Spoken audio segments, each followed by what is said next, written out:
প্ৰতি মাহতে গছ ৰুই এই গছজোপা জীয়াই তোলাৰ চেষ্টা কৰিব লাগে।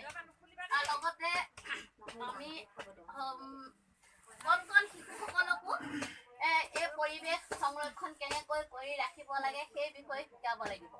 আৰু অকল পৰিৱেশ বুলি ক'লে গছ পুলি ৰোপণ কৰাটোৱে নুবুজায়। ইয়াত বহুতখিনি কথা সোমাই পৰে।